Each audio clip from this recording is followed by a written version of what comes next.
माँ जी बस करो, अब और नहीं सहा जाएगा मुझसे। देख ले बेटा, तेरी बहू की कितनी जुबान चलती है मेरे सामने। हाँ हाँ, आपको तो सिर्फ मेरा बोलना ही दिखाई देता है, खुद पूरा दिन मेरे पीछे पड़ी रहती है, वो नहीं दिखाई देता आपको।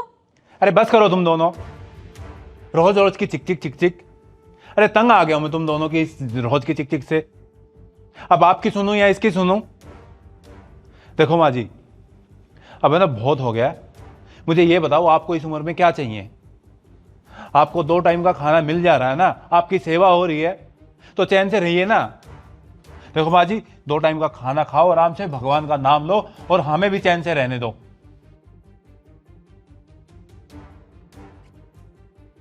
सुन लिया?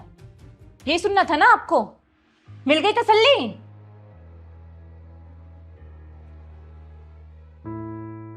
देखो माँ जी, 2 टाइम का खाना खाओ आराम से, भगवान का नाम लो और हमें भी चैन से रहने दो।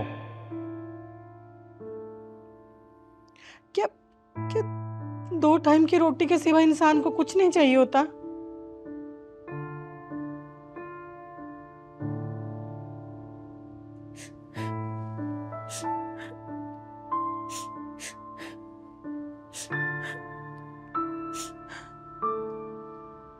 अरे आज सबको रुलाने वाली खुद रो रही है।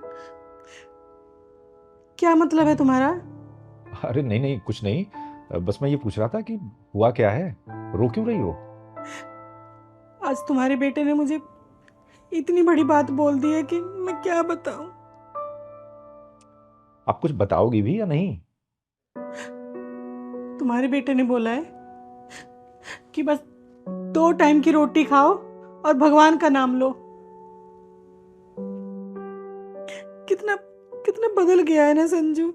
क्या इसी दिन के लिए उसे पाल पोस के इतना बड़ा किया था। तो इसमें गलत क्या बोला उसने?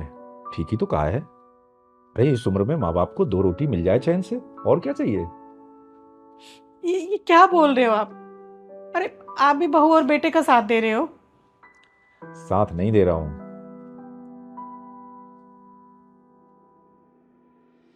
तुम भूल गई कि पिताजी के गुजर जाने के बाद एक बार माँ ने जब तीर्थ यात्रा पर जाने के लिए कहा था अपनी सहेलियों के साथ, तब तुमने कितना बखेड़ा किया था।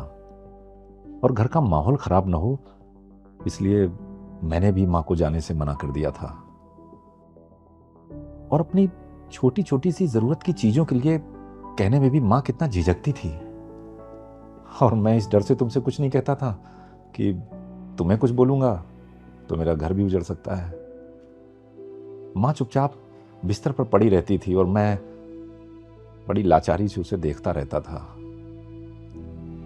सिर्फ 2 वक्त की रोटी ही रह गई थी उसकी किस्मत में, और वो 2 वक्त की रोटी भी तुमने कभी भी बिना जलील किए या बिना एहसान जताए उन्हें नहीं दी होगी। और उस वक्त ये सब करके तुम कितनी खुश थी कि मेरे घर में मेरी चलती है। और जब ये सब करके तुम उस समय खुश थी तो फिर आज बहू को क्यों दोष दे रही हो? देखो, हम जैसा बोते हैं वैसा ही काटते हैं। वक्त एक बार घूमकर फिर से हमारे पास जरूर आता है, लेकिन उस लौट कर आए हुए वक्त में हम पहले के किए हुए कर्मों के परिणामों को बदल नहीं सकते हैं। जब तुम्हारे बेटे की एक बात ने तुम्हें इतना दुखी कर दिया है तो सोचो कि उस टाइम पे मेरी मां पर क्या बीती होगी।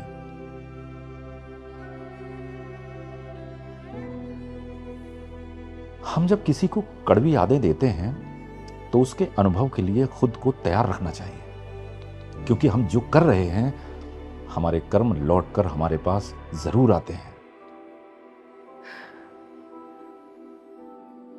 मुझे मुझे पछतावा हो रहा है अपने किए पर।